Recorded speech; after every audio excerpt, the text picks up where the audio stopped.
So today is 9/11, and obviously when we think about today, we think about the lives that were lost on that day. We also can think about the lives that were lost as a result of the war that, took place after in response to 9/11. And when we also look at 9/11, this is something that at least close to me, and I know a lot of other people, is the feeling as well of exploring 9/11 and finding out that there are so many things about that day that just don't seem to add up. There are so many pieces to the official narrative that just don't seem to make sense. And as time has gone on, a lot of science has emerged around, the engineering perspective of what happened to those buildings. And it has lent a really interesting line of inquiry into challenging the official narrative and showing that what we've been told is absolutely not correct. So last night in our membership, our exclusive membership here at The Pulse, we did a call with Dr. Madhavassetti and our members where we had a discussion and we explored some of the latest science around 9/11. And we looked at how the official narrative is impossible. It could not have happened. And we have the science to back that up.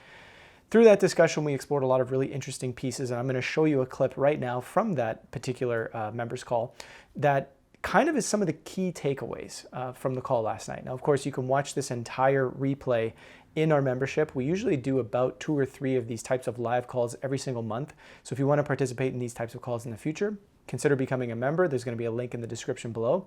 But for now, check out this particular clip because it's a pretty fascinating look into what we know now, some of the latest evidence around 9/11. Now, we have a very interesting study done by the University of Alaska in Fairbanks years later. I believe the study started in 2014 and finished after about 4 years in an independent analysis of what happened to Building 7. And the first clip that I asked Joe to put up here was from the movie Seven, which I really encourage all of you to watch. And let's just roll it here. The person speaking here is Kamal Obeid. Yeah, Kamal Obeid, who's a structural engineer, architect, and part of Architects and Engineers for 9/11 Truth, one of the founding members. And he is going to talk about NIST's model for Building 7, not the Twin Towers, Building 7. Yeah, just for clarity's sake, this is Seven, the documentary, not Seven, the film, aka with Brad Pitt. They went through every single one of the components, the initiating events, the beam failures, the column failures, and then, of course, the entire building failure. And every one of those events was impossible to show to make the building collapse the way it came down. It was impossible. And he uncovered that if you do actually cause all these elements within the building to collapse, what's going to happen? The NIST model shows the building crumpling, as we had talked about. Going further there, what happens after that is that the building actually leans to one side and does not disintegrate and collapse into its footprint. Okay, so Kamal there is showing you what the NIST computer model did when they put in their hypothesis. You can see that it did not look anything like what we saw. On the right, we saw what the University of Alaska Fairbanks did with their computer model. They took it further and they said, well, after that happens, it's going to lean to that side. Both computer models did not even come close to what we saw in real life. So what we take from that is the fact that the model sucks. It's the wrong model. The model is good, but the hypothesis is terrible. And it was corroborated by this independent study. But here's what's really interesting, and what Dr. Halsey did at University of Alaska is that he said, okay, well, the hypothesis is wrong. We don't know what happened. Why don't we find a way to make our model behave exactly to simulate what we observed? What has to happen to the columns? So he's approaching it from the other ways, like rather than keep on hypothesizing, let's just mess with the model and destroy columns here and destroy columns there and see what has to happen in order to make the model of the building come down like this. And this is what we found, or what he found. Professor Halsey's final conclusions regarding Building 7 are as follows.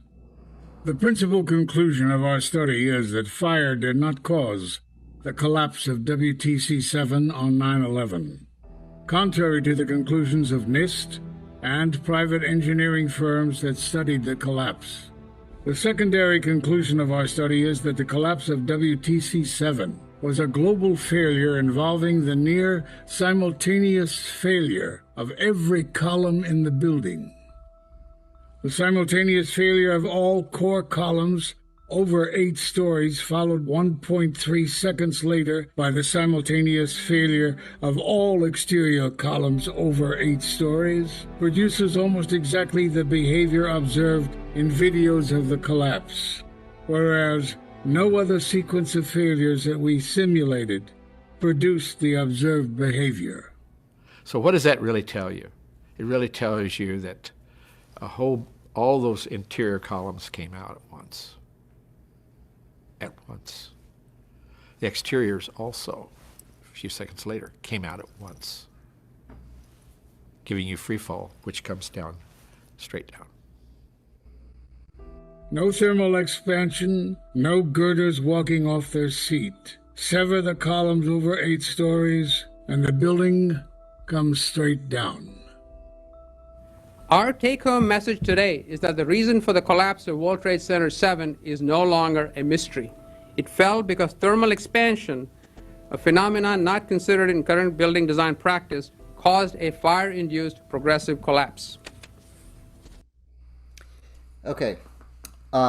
There was a lot there. I hope we all took that in for a moment. The last few seconds there was Shyam Sundar, who was the lead investigator for the Building 7 collapse. And the reason why I wanted Joe to include that little piece there is to have us remember what the official story was. And another important thing, point that he's making that I wanted us to hear is that he said that this was unprecedented. We've never seen it before, and it's a matter of concern, right? Because you can have like a single thermal expansion event happening in a fire in a steel structured building, and it can now result in a global and immediate collapse of the entire building. Have building codes changed? Do we still feel safe walking in buildings? Are they designing buildings differently? No, not to my knowledge. I mean, this would be an impossible thing to counter in the design of buildings if this actually was a real phenomenon that caused this. And 20 years later, to my understanding, nothing has changed in the way we build steel structures to account for this global collapse that Dr. Sundar is suggesting happened. Now, going back to the beginning, first of all, Kamal was showing us what the NIST model looked like, which looks like nothing like what we saw. But the important thing here, another important thing, is that in order to get the model to behave like what we saw, you had to blow all the internal columns and then 1.3 seconds later blow all the exterior columns. This is not a fire. There's only one way to do that. This is yet another... NIST proved that they were wrong. This proves that the building was blown up. It's unassailable. That's what happened. Yeah, and what fascinates me about this whole conclusion and everything is it took, an independent university, a man at a university who got independent money. Usually people who are getting funding to do stuff like this, they're always walking a line because they want to keep getting their funding over the course of time, right? This is how science gets manipulated in such a big way.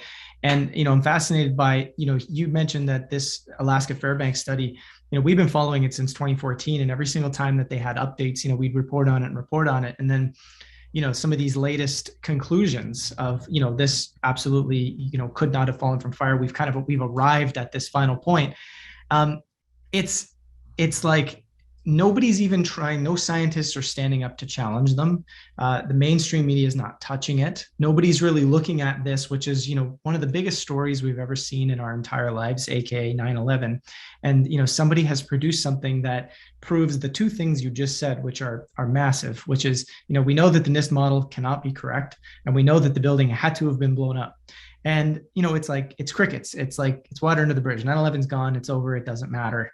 And, as we have led up here to 9/11, I've noticed that, Netflix, for example, has all these documentaries and shows popping up about 9/11, reaffirming all the old stories, trying to pull the emotional strings, but no questioning of, these deep understandings. And this goes into, what we'll talk about in the Curiosity Campfire a little later on in the month, where we talk about the information landscape. We talk about journalism. We talk about how journalism is just so broken on a mainstream side that when something this revolutionary comes forward, no one talks about it.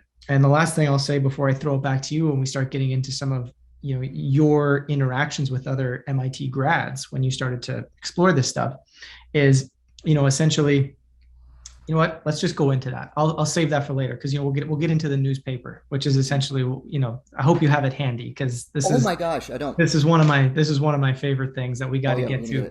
That again comes back to the journalism piece. But let's go to kind of your discussion. So if you want to watch this entire replay, consider clicking the link below and becoming a member here. Not only do you support our work, but you get to participate in a number of these interactive events that we do every single month, usually focused on cutting edge issues, big picture issues, conversations that are very relevant to our current time. So thanks so much for watching this video, and be sure to subscribe.